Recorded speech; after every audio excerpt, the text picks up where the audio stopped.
চুরি চলতো না, বাটপাড়ি চলতো না, চলতে পারলেন তো? যদি সংসদে কোরআন থাকতো। কোরআন থাকবে কেমনে?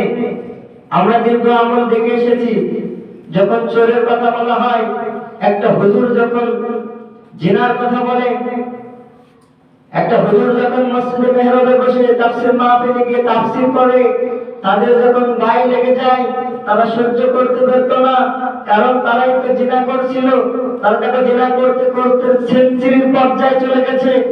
আলেম ওলামায় যদি বক্তব্য দিত জিনা করা যাবে না, অত্যাচারী করা যাবে না, চুরি করা যাবে না, ডাকাতি করা যাবে না, বাটপারি করা যাবে না, আলেমদেরকে ধরে ধরে জেলখানার ভিতরে ঢুকিয়ে রাখতো। প্রিয় ভাইরা আমার, যে আল্লাহকে সারা বাংলাদেশ সারা পৃথিবীর মানুষ ভালোবাসতো, আল্লামাদের লড়াইয়ের চাইদিকে তাফসীর করার বিনিময়ে 13টা বছর তাকে জেলখানায় রেখে, আয়না ঘরের ভেতরে রেখে, পরবর্তীতে তাকে ষড়যন্ত্রের মাধ্যমে, ইনজেকশনের মাধ্যমে তাকে দুনিয়া থেকে বিদায় করা হয়েছে।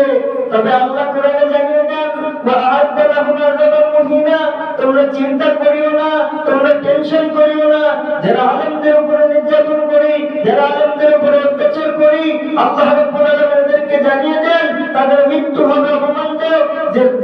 যে কাজ কর্ম করবে কেন সবই হবে অপমানদায়ক। 17টা বছরের ভেতরে হয়েছে না, এই যে সর্বপালাতক এগুলো সরকার, একটা সরকার প্রধানমন্ত্রী হয়ে দেখেন পালিয়ে চলে গেছে। শুধু সরকার না, তো এমপি মন্ত্রীরা সব পলাতক না? তাদের সম্মান আছে? আল্লাহ কোরআনে এক মিথ্যা, মিথ্যা কি সত্য? সত্য।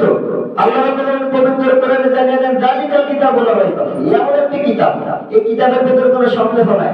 সেই কোরআনে আল্লাহ জানিয়ে দেন, ওয়া আ'আদ্দা লাহুম আযাবান মুহিনা, যারা এই সমস্ত কথা বলবে, আলেমদের উপরে নির্যাতন করবে, তাদের মৃত্যু হবে অপমানদায়ক। এবং